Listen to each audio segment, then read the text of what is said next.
हुआ है। Social media पर चैनल महालक्ष्मी की ओर से आपके पास सादर जय जिनेंद्र। अभूतपूर्व एक अद्वितीय कार्यक्रम हुआ। 12 बजे तीर्थक्षेत्र कमेटी की टीम जम्मू प्रसाद जी, जवाहर जी और भी अनेक लोग के साथ पहुंचे संभाजीनगर।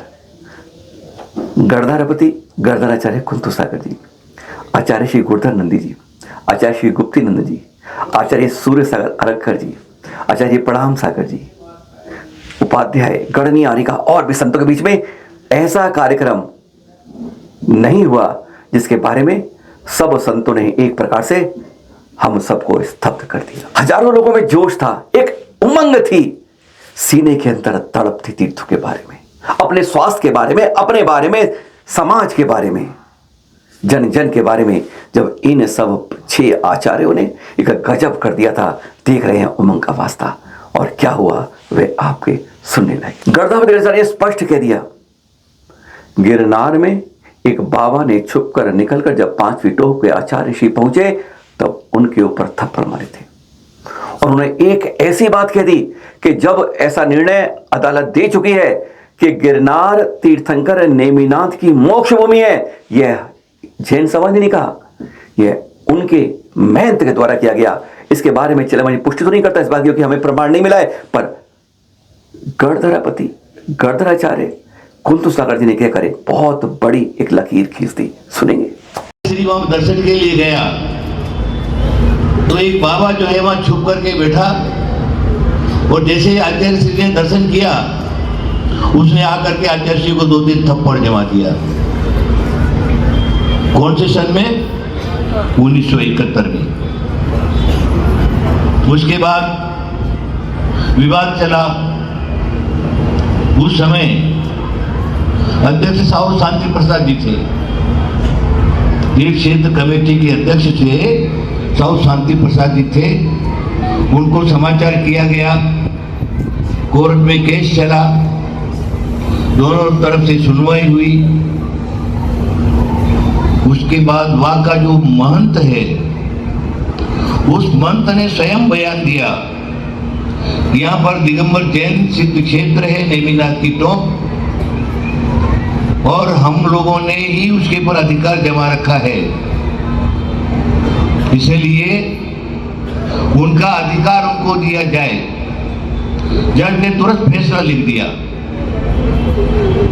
आज के बाद कोई भी जैन नेमिनाथ टोप के दर्शन के लिए आए तो वहां के लोग उनको निरुपद्रव दर्शन करने दें, चरणों को खुला रखे और उनके अधिकार के अनुसार उनको पूजा करने दें। यह उस समय 1972 का 71 का जजमेंट है, जूनागढ़ कोर्ट ने दिया। आज तक कई बार कमेटियां, श्रावक लोग, मुख्य खास और कई बार तो संत भी ऐसी बात अनजाने में शायद कर जाते हैं कि हमारी संस्कृति पर सीधा हमला हो जाता है और उसका खामियाजा आने वाली अनेकों पीढ़ियों को भुगतना पड़ता है। ऐसा एक बार नहीं कई बार हुआ है। आज उनकी चर्चा नहीं करेंगे, पर जो आचार्य ने एक बड़ी बात कह दी वह समझने, सोचने और चिंतन वाली बात है। सुने कमेटियां और संत भी। भेज देना चाहिए। जो हजारों साल के मंदिर को तोड़ता है वो हमारा जैन साधु हो नहीं सकता, वो आतंकवादी है।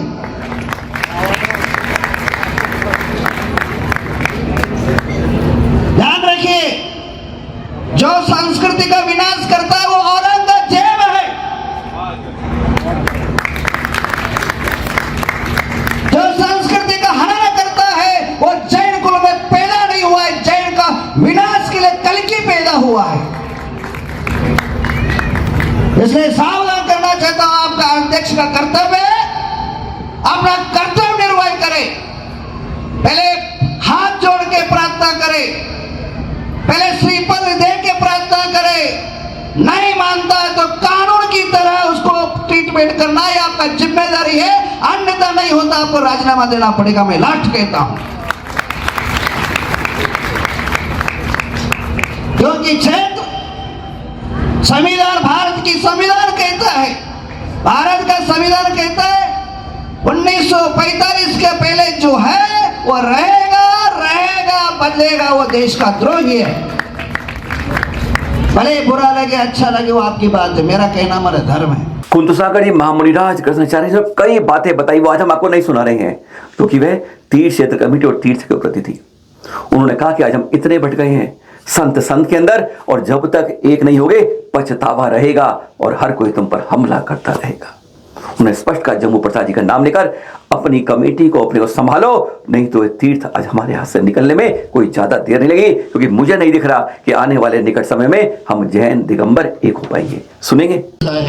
आज हमारा दिगंबर जैन समाज कई विभागों में बट गया, कई साधुओं के उसमें पट गया, और सभी लोग अपनी अपनी चर्चा, अपनी अपनी बात, अपनी अपनी रोटी सेकने का काम करते, लेकिन दिगंबर जैन समाज कभी एक हुआ नहीं और कभी एक होता नहीं। मेरे को तो नहीं लगता ये कभी एक होंगे। और फूट जहाँ पर रहती है वहाँ पर नुकसान ही नुकसान होता है।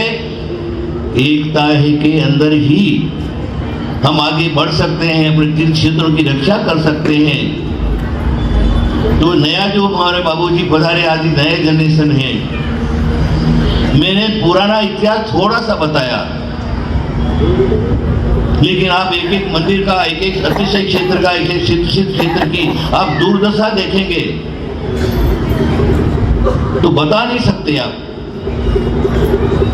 तो मेरा सिर्फ इतना ही कहना है, हमें स्टेज पर भाषणबाजी नहीं करना। भाषणबाजी बहुत हो गया, बहुत बोलना हो गया, बड़े बड़े उपदेश, बड़े बड़े हमारे नेता लोग जो है बड़े बड़े उपदेश और धार करके चले जाते हैं, करना धरना कुछ भी नहीं। इसीलिए हमारी दिगंबर परंपरा के जितने भी क्षेत्र, अतिशय क्षेत्र है, वो सिद्ध क्षेत्र है, हमारे हाथ से जा। आचार्य गुरुदेव ने स्पष्ट कहा, अल्लाह अकबर बोलने वालों को अलग फंड मिलता है, ग्रांट मिलती है, और जो जय आदिनाथ जय महावीर बोलते हैं उनके हाथ में झुंझुना भी नहीं मिलता है। प्रशासन हमारे तीर्थों की सुरक्षा नहीं करता है, और कोई जिंदा शेर चाहिए जो आवाज निकाल सके। कुछ कहा था, सुनेंगे। समाज की बात बताऊं, मुस्लिम समाज के जितने अल्लाह अकबर का नमाज पढ़ते हैं उनको जो है अलग से ग्रांट दिया जाता है। उनको हमारे मंदिर में जितने पुजारी है उनको हर साल नहीं हर महीना 12,000 दिया जाए, यह मेरी भावना है।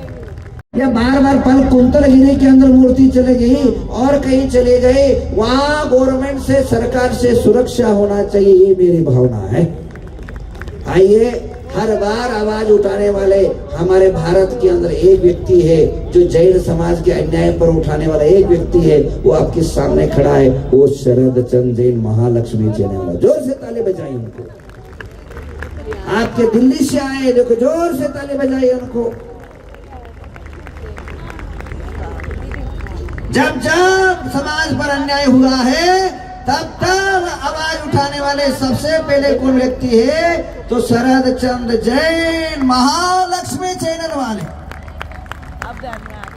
इस अवसर पर डॉक्टर वीरेंद्र हेगड़े जी भी थे, और भाजपा के महासचिव मोदी जी के right hand PS Santosh ji भी थे।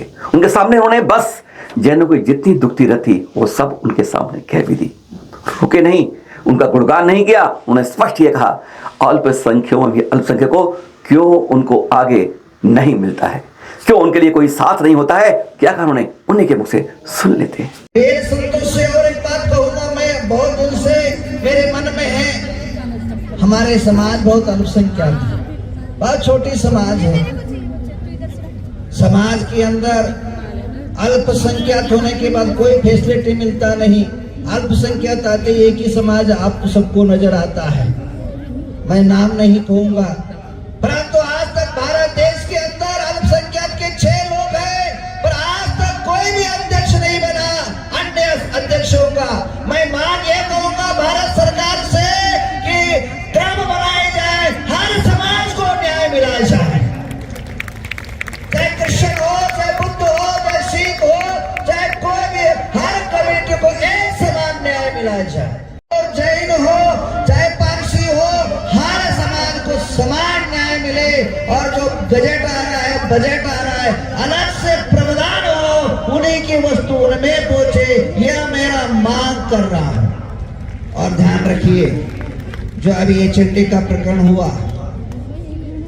आप कहेंगे हो गया, हुआ नहीं, उसकी चाबी यहाँ था।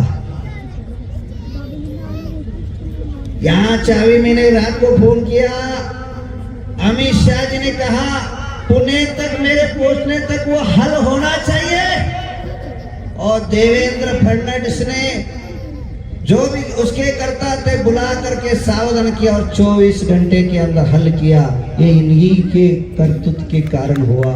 संतोष जी, जब उनकी बात सुनी हम भी फक पड़ गए थे, पर उन्होंने एक बात बड़ी जैसे नेताओं में होती है, उन्होंने जैनों का बहुत गुणगान किया, पर अल्पसंख्यकों के अल्पसंख्यकों को क्यों आगे नहीं आता है, इस बार उन्होंने गोल कर दिया। पर जब अंदर बात की उन्होंने विश्वास दिलाया, इसको मैं देखूंगा, सुनेंगे। सबसे ज्यादा टैक्स पेमेंट करने वाला समाज भी जैन समाज ही है। सबसे ज्यादा टैक्स पेमेंट करने वाला उद्यमिता के दृष्टि से, मीडिया के दृष्टि से, व्यापार के दृष्टि से, शिक्षा के दृष्टि से, शिक्षा की संस्थानों के दृष्टि से, सरकार में पदों के दृष्टि से, प्रशासन में अधिकारियों की संख्या में, ये सभी जगह में जैन समाज का एक बहुत बड़ा योगदान इस देश के लिए है। मैं उस बड़ा योगदान के लिए मैं नतमस्तक होकर के आप सबसे प्रणाम करता हूं, आप सबको हृदय से अभिनंदन भी करता हूं। लेकिन एक दिया का महत्व है, वो कितना बड़ा है इससे माना नहीं जाता है। दिया वो रोशनी देता है, रोशनी देती है, और दिया समाज को जागरूक करती है, और एक दिया समाज को दीप देता है।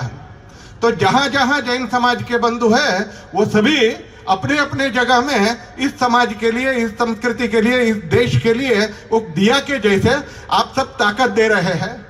छोटा हो सकता है, लेकिन भारत में समाजों का आकलन अगर हम आचार्य श्री गुरुदास नंदी जी ने आंखों में आंसू लाती है, सबकी आंखों में आंसू है। उन्होंने कहा अयोध्या की बात करता हूँ, आज अयोध्या में भगवान राम ऐसे नहीं विराज हुए, उसके सबसे पहले 2 आहुतियां दी गई थी, तो जैन भाइयों द्वारा दी गई थी। सब में शिखर लड़ना पड़ा तो सड़क पर जैन समाज आया था। तो उन्होंने कहा आज मैं तुमसे कोई आहुति नहीं मांग रहा, तुम्हारी बलि नहीं मांग रहा हूं, तुम तो मेरी झोली भर दो। और यह जब उन्होंने कहा, एक दिगंबर साधु जो कुछ नहीं रखता है, उसने हाथ आगे करके समाज के सामने किए, तो सचमुच हर किसी की आंखें भर गई थी। सुनेंगे। हर धर्म का शान है और प्राण है। ध्यान रखिए, अयोध्या के लिए अगर सबसे पहला कुर्बानी दिए तो जैन 2 युवकों ने दिया है। कार सेवक में कोलकाता के 2 जवानों ने क्या दिया? अरे बोरो गौरव से आहुति क्या दिया? बलिदान। तब जाके अयोध्या निर्माण हुआ। कई कार सेवकों ने प्राण दिया। आज रामचंद्र हमारे अभिमान दे वहां विराजमान हुए। जब अन्य धर्मों पर संकट आया तो जैन धर्म आगे। हजारों लोग कहां पहुंचे? अयोध्या के कारसेवक। और जब सम्मेद शिखर पर संकट आया, पूरा अखंड सभी जैन समाज रोड पर आया। मैं मांग रहा हूं आपका बलिदान नहीं, अभी बलि नहीं मांग रहा हूं, बल्कि आपके सामने झोली फेर रहा हूं। आप अपने घर से, अपने ये मंदिर के गुल्लक का तो निशाना है, पर हर एक घर के अंदर अगर आपका व्यापार अभिवृद्धि करना है, आपका करोड़ों कमाना है, तो एक देश से गुल्लक अपना कमाई का बनाते हो, बाजू में एक गुल्लक बनाओ, 10 क्षेत्रों का डोनेट करे और डायरेक्ट हर महीना जो है ट्रांसफर करे, तब हमारी शान तीर्थ बचेंगे। अगले क्षण देर नहीं लगी। आचार्य श्री की एक बात छोटी सी कि मैं तुम्हारे सामने अपनी झोली कर रहा हूं, भरोगे क्या? तुरंत सारे समाज संभाजी नगर आसपास से एकजुट कर उनके साथ हो गया। पंचायत के अध्यक्ष महावीर पाटिल ने खड़े होकर सबकी ओर से एक स्पष्ट कह दिया कि हम पूरे संभाजी नगर एक मंदिर नहीं छोड़ेंगे, आसपास सभी तीर्थों में आज ही भारतवर्ष दिगंबर जैन तीर्थ क्षेत्र कमेटी की तीर्थ रक्षा खुला के रखेंगे। ऐसा आज तक के इतिहास में 125 साल में कभी भी तीर्थ क्षेत्र कमेटी को ऐसा समर्पण प्यार नहीं मिला जो यहां मिला। महावीर पाटिल ने स्पष्ट कह दिया और उसके बाद उन्होंने एक बात और की कि तीर्थों के जितने कमेटी के लोग हैं अपने को अधिकार राजा मत समझिए, उसका मालिक मत समझिए, कस्टोडियन समझिए। आज आपको थोड़ा सुना रहे हैं क्योंकि यह बहुत लंबी चर्चा घंटों की थी, पर यहां पर आपको सुनिए पहले अभी। आग में से जीत निकल जाएगा, सारा समाज उनके साथ में चलेगा। इसलिए जहां जहां पर भी तीर्थ क्षेत्र है वहां के अध्यक्षों से, वहां के पदाधिकारियों से मेरा करबद्ध अनुरोध है, आप कस्टोडियन है, उस तीर्थ की सुरक्षा करने की नैतिक जिम्मेदारी आपकी है, आप उसके मालिक नहीं है। और इसी तरह जो महावीर पाटिल ने बात करी है, दिल खुश कर दिया। इसलिए नहीं, आपके नगर को एक सेनापति जो मिला है, मुझे अब तक के 1.5-2 साल के अंदर जिंदा सेनापति एक मिला है। गुरुवार ने शायद 1:30-2 बजे कहा था और उन्होंने शायद 3:30 बजे 4 बजे लाकर वह कागज सामने रख दिया कि गुरुवार की बात पर हम कितना मजबूत हैं, और मुझे इस बात की बहुत खुशी है। जिंदा सांसें चल रही हैं अंदर, तो ध्यान रखिएगा, एक चल तीर्थ और एक अचल तीर्थ, उनके लिए अपनी संवेदना को जिंदा रखना। सांस जिस दिन टूटे उस दिन कहना हम तीर्थों के लिए आगे छोड़ के जा रहे हैं, अब तुम आगे वाले संभालो उसको। सादर जय जमीन। मैं मेहर जी गांधी जी गांधी